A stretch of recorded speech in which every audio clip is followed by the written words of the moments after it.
iyi mwumva ni radiyo ijwi ry'Amerika ivugira Washington DC mu kirundi n'ikinyarwanda.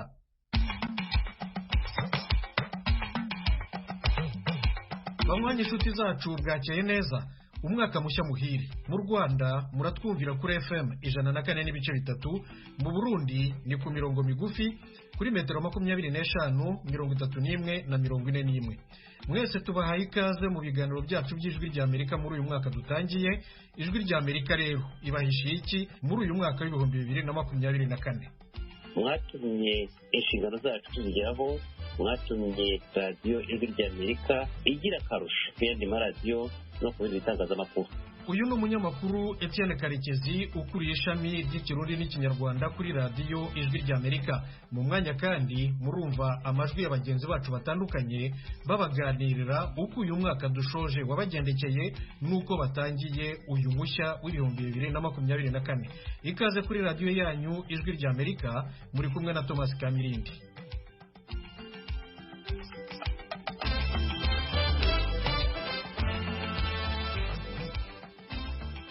Duhere ku makuru yo hirya no hino ku isi. Ethiopia ntikora ku nyanja, none yaraye isinyanye n'intara ya Somaliland yo muri Somalia amasezerano ya mbere ayemerera gukoresha icyambu cyayo cya Berbera ku nyanja itukura. Eugene Mukankusi yaduteguriye inkuru. Byatangajwe n'ibiro bya Minisitiri w'Intebe wa Ethiopia Abiy Ahmed. Ethiopia ubusanzwe yiyambaza igihugu gituranye Djibouti mu bijyanye n'ubuhahirane bunyura mu nyanja. Abiy mu muhango wo gusinyana ari amasezerano na perezida wa Somaliland Muse Bihi Abdi mu murwa mukuru wa Ethiopia Addis Ababa yagize ati: ibi twari twarabyumvikanyeho n'abavandimwe bacu ba Somaliland, none uyu munsi dusinya amasezerano.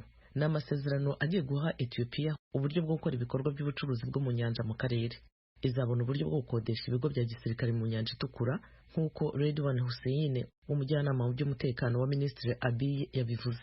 Uwo muyobozi yanavuze ko Somaliland ishobora kuzahabwa imigabane mu isosiyete y'indege Ethiopian Airlines, ariko yirinze kugira ibisobanuro birenze watanga. Somaliland ntiyemewe n'amahanga yose nubwo yatangaje ubwigenge bwayo yitandukanya na Somalia mu mwaka 1991. Somalia ivuga ko Somaliland ari ubutaka bwayo. Ibiro ntaramakuru bya Somalia Sona mu cyumweru gishize byatangaje ko nyuma y'ibikorwa by'ubuhuza byayobowe na Djibouti, Somalia na Somaliland byemeye gusubukura ibiganiro hagamijwe gukemura ibyo batumvikanaho. Muri Kenya, polisi yataye muri yombi abantu ikekaho uruhare mu iyicwa ry'umukinnyi ngororamubiri w'Umuganda. Oriane Tangishaka aratubwira ibyo ari byo. Igipolisi ca Kenya kivuga ko cyafashe abagabo babiri kivuga ko bafise uruhara mu rupfu rwa Benjamin Kiplagat. Ikiziga cy'uwo munonosi yishwe asogoswe imbugita cyatowe ku munsi w'Imana. Igipolisi kivuga ko yiciwe ku birometero bike uvuye mu gisagara cya Eldoret.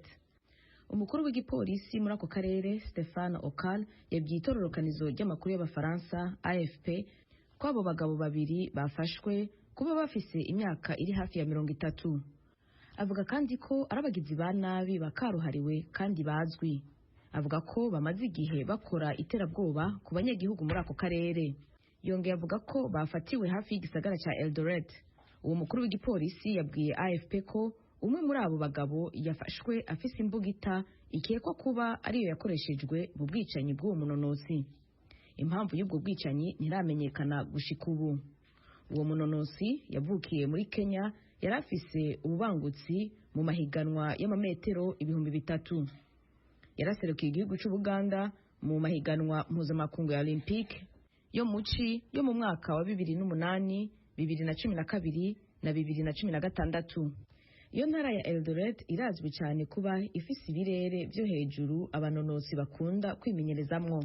Ijwi ry'Amerika, amakuru tuyakomereze muri Chad. Umukuru w'igihugu General Mahamat Idriss Deby yaraye yashyizeho Minisitiri w'Intebe mushya witwa Succès Masra. Nyamara ntibavuga rumwe, ndetse Masra aherutse gutahuka avuye mu buhungiro. Fidel Niyongabo araduye inkuru irambuye. Igenwa rya Succès Masra rishobora kubonwa nk'ingingo y'abategetsi b'abasirikare bayoboye Chad yo guhoyahoya abatavuga rumwe na leta. Inyuma y'itora ry'ibwirizwa shingiro, abatavuga rumwe na leta batari bake bari basabye ababashigikiye kutaryitaba canke bagatora oya. Mu mpera z'ukwezi kw'icumi leta ya Chad yarateye igikumu ku masezerano yamwemerera kugaruka mu gihugu ciwe. Umunyamabanga mukuru mu biro vya perezida yatangaje ko Succès Masra azorangura ayo mabanga mu kiringo mfata kibanza kizoshikana igihugu ku ntwaro ya gisivile. Masra ayoboye umugambwe utavuga rumwe na leta Les Transformateurs, akaba yahunze igihugu mu kwezi kw'icumi mu mwaka w'2022. Leta ya gisirikare y'ico gihe yarahagaritse imirimo y'umugambwe wiwe hamwe n'ibikorwa by'iyindi migambwe 6 hari mu ntumbero yo guhana abari mu myerekano yo kwiyamiriza ingingo ya perezida w'ifata kibanza Mahamat Idris Deby yo kongereza imyaka 2 kiringo ciwe ku butegetsi. Perezida Mahamat Idris Deby yashikiye amabanga y'umukuru w'igihugu inyuma ko se wiwe Idris Deby Itno apfuye mu kwezi kwa kane mu mwaka wa 2021. Abatavuga rumwe na leta bari batangaje ko gushikira ubutegetsi kwa Mahamat Idris Deby yari coup d'etat. Yamara mu nyuma yaho baramwemeye nk'umutegetsi mfata kibanza mu kiringo c'amezi 18. Inkingo ibihumbi z'indwara z'abana harimo imbasa n'iseru ejo zageze mu ntara ya Gaza. Eugene Mukankusi araduha ibindi. Minisiteri y'ubuzima y'Abanyapalestina bitangaje kuri uyu wa mbere ibitero byo ku butaka bya Israeli byahagaritse serivisi z'ubuvuzi muri Gaza, harimo n'izi nkingo zafashaga gukumira indwara zandura mu bana zari zaragabanyijwe binyuze muri gahunda zikingira. Minisiteri y'ubuzima muri Palestina yavuze ko inkingo zahageze zishobora kuba zihagije mu gukingira abana bafite hagati y'amezi 8 n'amezi 18, ni ukuvuga umwaka n'amezi 2. Izo nkingo zinjijwe muri Gaza zinyuze ku mupaka wa Rafa ku gihugu cya Misiri ku bufatanye na guverinoma y'iki gihugu yatanze ububiko bwo kuzikonjesha. Israel yatangaje kuwa gatanu ushize ko ishobora korohereza inkingo kwinjira muri Gaza mu rwego rwo gufasha kubuza indwara gukwirakwira. Yasser Buzia ushinzwe ububanyi n'amahanga muri Minisiteri y'ubuzima Iramara yavuze ko hari abana babarirwa mu bihumbi 60 baherutse kuvuka mu ntara ya Gaza ubusanzwe bagombye gukingirwa ariko batabasha kubona serivisi z'ubuvuzi. Uwo muyobozi yavuze ko gutanga izo nkingo bishobora kutazoroha kubera ko abari batuye mu ntara ya Gaza hafi ya bose bakuwe mu ngo zabo n'intambara. Ababarirwa mu bihumbi amagana baba mu mahema cyangwa ahandi hantu babaye bikinze. Muri izo nkingo harimo iz'indwara ya rubeole, imbasa, iseru na kaniga zaguzwe na Minisiteri y'ubuzima ya Palestina.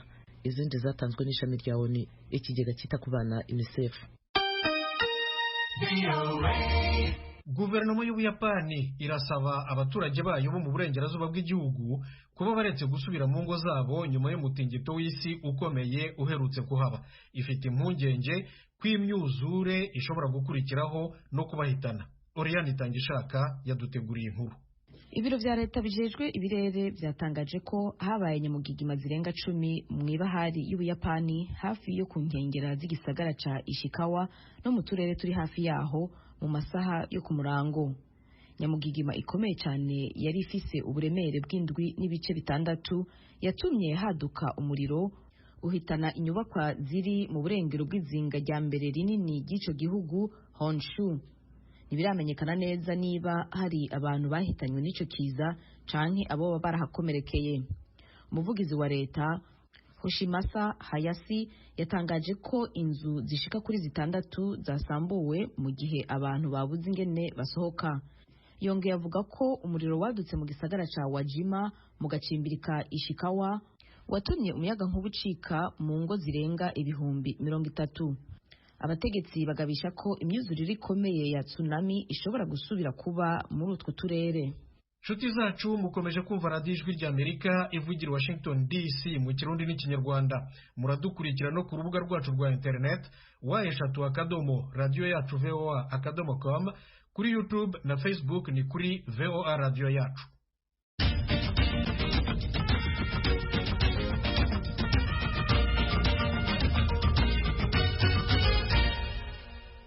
Twongeye kubashimira mwe mwese mwadufashije gutegura ibiganiro tubagezaho buri munsi muri uyu mwaka urangiye w'ibihumbi 2023. Turacyari kumwe kandi no muri uyu mwaka mushyashya w'ibihumbi 2024. Uyu mwaka rero radiyo ijwi ry'Amerika ibafitiye iyihe migambi?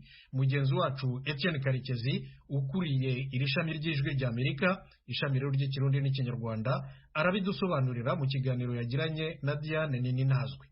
Etienne Karekezi, ikaze ku ijwi ry'Amerika Ikirundi n'Ikinyarwanda, mutwara umwaka mwiza mwe n'umuryango wanyu, twifurije kuzororanirwa. Urakoze Diane, nawe nkwifurije umwaka mushya muhire 2024. Ndizera ko wasoje umwaka ushize neza. Yego, nawe usozere neza, namwe mwawusozere neza, mutanga urundi neza Etienne. Cyane rwose Diane, tuwusoreza mu muryango, mu baturanyi n'inshuti, tuwukorana igihe cyose. Ni umunsi mukuru wabaye nk'umuco mu mibereho yacu hano muri Washington DC. nkaba nizera ko n'abatwumva muri uyu mwanya umwaka bawusoje neza kandi ko uyu mwaka dutangiye umwaka mushya, umwaka urimo byinshi uzababera umwaka w'ubuzima bwiza n'amahoro. Ego nuko rero iminsi 366 niyo minsi yaranze umwaka w'2023. Iyo minsi yaranzwe n'ibiganiro bitandukanye ku ijwi rya Amerika kuva kuwa mbere gushika kwa Mungu. Nk'utwara kino gisata ivyo biganiro uruhara rw'abatwumviriza mu bivuga kwiki vyagenze gutega Etienne? Diane, uruhare ni runini cyane ku batwumviriza, nabikomojeho bikomozaho kenshi ko abatwumviriza nibo iyi radiyo ibereyeho, cyane cyane badafite ijwi riranguruye, ijwi ritagera kure. Twe ijwi ry'Amerika niba hanini cyane twibandaho, nibo tugarukaho. Aha ndavuga abantu bari mu giturage cya kure cyane, abari ku mitumba iri kure, yewe n'ahatagira amajwi asanzwe cyangwa se aya FM, akenshi abanyamakuru bacu bagerayo.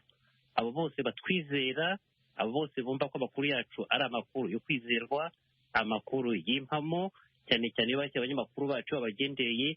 Mwese tugira tuti mwarakoze cyane kuba mutuzana muri salo zanyu, mukatuzana mu ngo zanyu, mukatwakira, mukaduha amakuru menshi muduha. Hari benshi bitanga batugezaho amakuru yabaye iwabo, na mwese aho muri turabashimira. Ndavuga abaturage basanzwe, ndavuga abana mwavuganye ejo bundi Diane kuri Noheli, abacuranzi, abayobozi mu nzego zose, turabizi ko mutwakire tuje tubagana tubasaba amakuru atandukanye.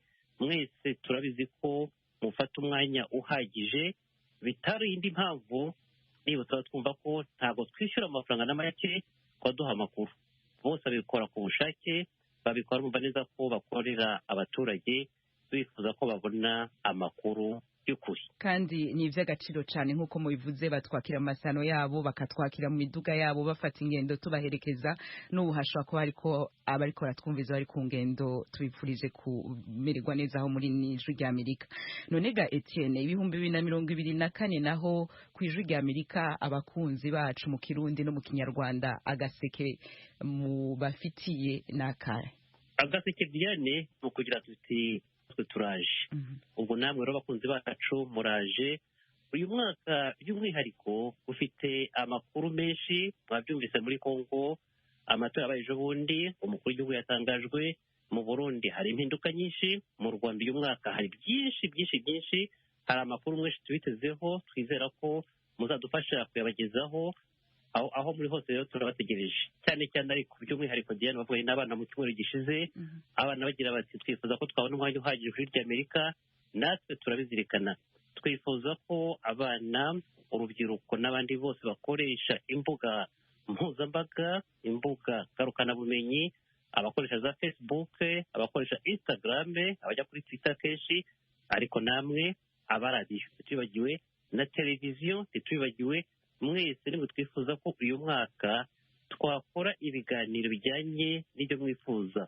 Kuri televiziyo bamwe muri mwe dukurikira, dufite umufatanye n'amaradiyo n'amateleviziyo mu karere, navuga nka Flash TV ifata ikiganiro cyacu bungabunga ubuzima, ikiganiro mukunda cyane.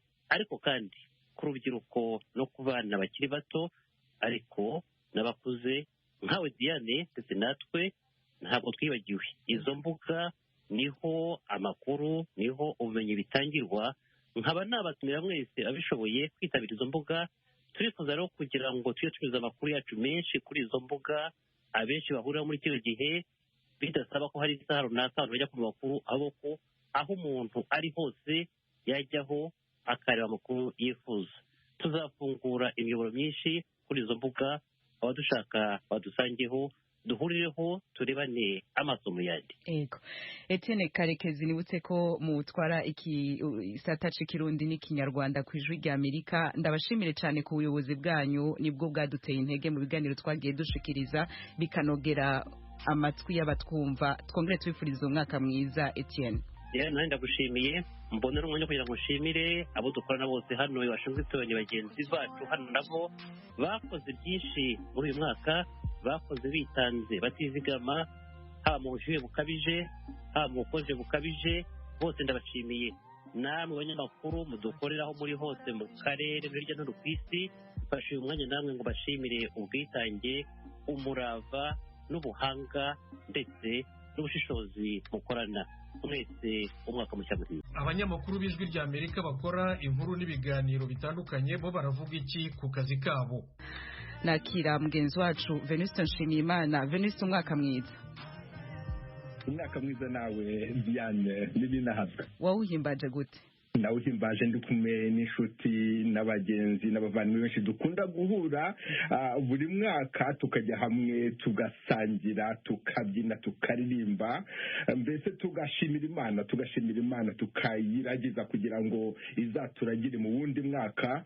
Urumva rero ni uburyo bwiza bwo kongera guhura no gusabana no gusabira hamwe no gushimirira hamwe, niko umwaka tuwurangiza uko umutashye undi ukaza. Nuko rero Venuste, umwaka w'2023 wo kugira kuvuga muri make mu biganiro bitandukanye, cane cane uremesha iwanyu mu ntara ukaremesha n'agasaro kaburaga, ni giki wovuga muri make kuri uwo mwaka w'2023? Ni umwaka wabaye mwiza, mu kanya mu saa 10 yari saa 10 ku isaha yo mu Rwanda, igihe bari bampaye akaryo ko kugira ngo nanjye ngaruke kuri radiyo. Navuze ibintu ariko niba byumvikanye neza Diane, navuze yuko kuva nkiri umwana mutoya nakoraga ikiganiro cyageraga kuri radiyo Burundi, ntabwo ari n'indi, cyitwaga Tashya inshuti n'abagenzi. Kuva nkiri umwana rero nkumva nshaka uwampa umwanya kuri radiyo nanjye ngatashya inshuti n'abagenzi. Ntabwo nari nigera mbibona na rimwe. Uyu munsi nibwo, kandi ndi umunyamakuru maze imyaka irenga 30 nkora uyu mwuga, ntabwo nari nabona uburyo kugira ngo ntashye inshuti n'abagenzi. Rero kuva mpeye kano kajya kugira ngo mvuge ibyo biganiro, ndaboneraho kugira ngo ntashye inshuti n'abagenzi. Reka mpere kuri umubyeyi nkunda cyane ari mu Kayanza, yitwa Mama Destin Felicite Ntirampeba. Yaje mu kiganiro iwanyu mu ntara, koza no mu kiganiro agasaro kaburaga, wunda musuhuza cyane. Hari nitwa Rusina ari Kigali, ukunda ku indirimbo z'Imana, nawe ndamushuhuje. Urumva rero mu kiganiro iwanyu mu ntara ni ikiganiro nkora nkagikorana n'abantu, abantu bose bagikunda, abantu bose tuba turi kumwe bumva amakuru bagezaho saa 7 buri munsi ku isaha mu Rwanda no mu Burundi. Abo nibo nsuhuza kano kanya. Ariko rero nakubwira yuko abantu nakuze cyane niba abandi mpamagara bakanyita bavuba, nakubwira nk'uwitwa Serge Vinyini Muraba wo muri CNDH mu Burundi, ni ikigo cy'igihugu gishinzwe uburenganzira bwa kiremwamuntu. Hari abavugizi ba leta mu Rwanda, hari uwitwa Yvonne Makora akunda kunyandikira kuri Twitter akambwira ati ni ibingibi dutekereza, cyangwa se wazi umuvugizi wungirije mu Kinyarwanda ari mu kurarinda. Hari n'undi uri muri Kongo, ni yahoze ari minisitiri umutekano witwa Jean Bosco Shebishimbo n'umudepite. Undi mudamu mwiza akunda kutuvugisha witwa Derek Basumba uvugira abanyamurenge. Abo bose rero ndabasuza iwanyu mu ntara. n'ikiganiro nkunda cyane. Mu kanya avuganaga na Etienne avuga abantu badufasha, ariko nkanjye ku mwihariko abafasha cyane ni bano bagenzi banjye dukorana muri kino gisata bari hirya no hino aho ngaho muri Afurika mu kakiyaga bigari. Thierry Ndayishimiye twahoze twandikira, ndavuga ati umwaka mwiza. Jean Claude Munyandinda ari mu bambere bambwira ati umwaka mwiza. Gloria tuyishimira ambwira ati Venus tumeze ute. Temisoke Mutijima arambwira ati Venus umwaka mwiza. Atuta Kaboyi nawe nakubonaga. Abo bose rero barizi bigira Imana, ebeje biri Kaneza n'Imfura, Eric bagira ubusaba, hari imishu kandi bakomera Vedaste Ngabo. Hanyuma Venuste 2024 rero ukabona gute ibiganiro tuzobashikiriza, ukemera iki muri wanyu mu ntara n'agasaro kaburaga? Nakubwira ko nzakenera mwebwe, nzakenera wowe, tuzafatanya. Numvise uri mugendagenda ugana ku kiganiro cyiza ugiye kuzajya utegurira abana. Ubwo rero uzanyunganira, kubera ko agasaro kaburaga n'utwo dusaro twose tuba dushaka. Mu kiganiro agasaro kaburaga ntabwo kizahinduka, ahubwo kizakira abantu benshi kurushaho.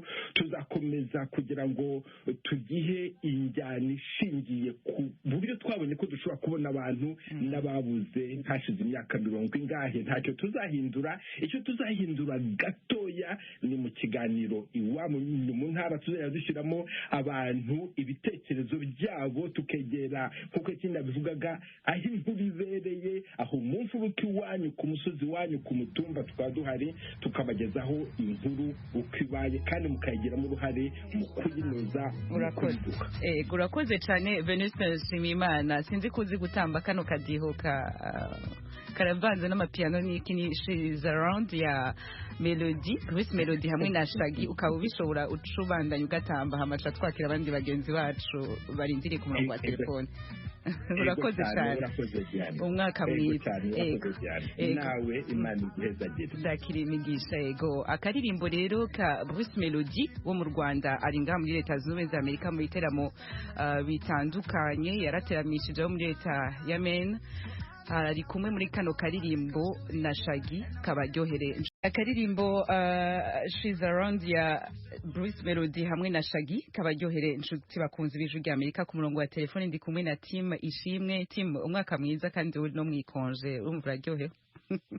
Narakoze cyane, ndi muri konje ko nanjye namufuza umwaka musha muhire. Bakomeye? Yego ndakomeye ndashima. 2024 nayinjiyemwo, 2023 byagenze neza, ndibaza ko 2024 bizogenda neza gusumba. Nawe byagenze gute?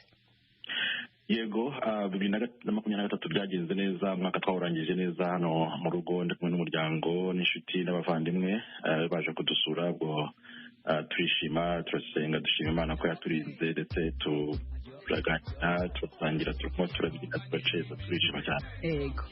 Nuko rero Tim, abumva Ijwi rya Amerika barakubona rimwe na rimwe mu kiganiro Amerika muri nondwi, Amerika muri iki cyumweru, ariko hari ibyo batamenya burya bavyihishije inyuma. Amavideo nka 99% babona akogwa na Tim Ishimwe. Tugushimire kuri ayo mavideo uha abakunzi bacu. Imbere ko utubwira ico ubikiye urwaruka cyane rudukurikira, nibutsa ko nka Facebook yacu 85% y'abadukurikira n'urwaruka. Ubabiki kigatime mu mwaka wa 2024.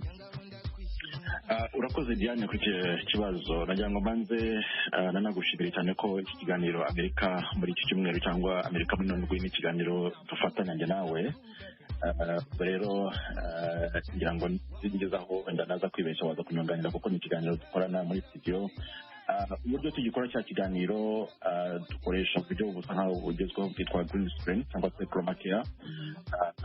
Amashusho ko tuyafata ntabwo mu by'ukuri ari ikiganiro kiba kiri live, ariko dukora mu buryo dufata kamera tukayishyiraho ibintu by'icyatsi inyuma, tukaza gukora editing inyuma yaho, tugaragara nkaho turi muri studio.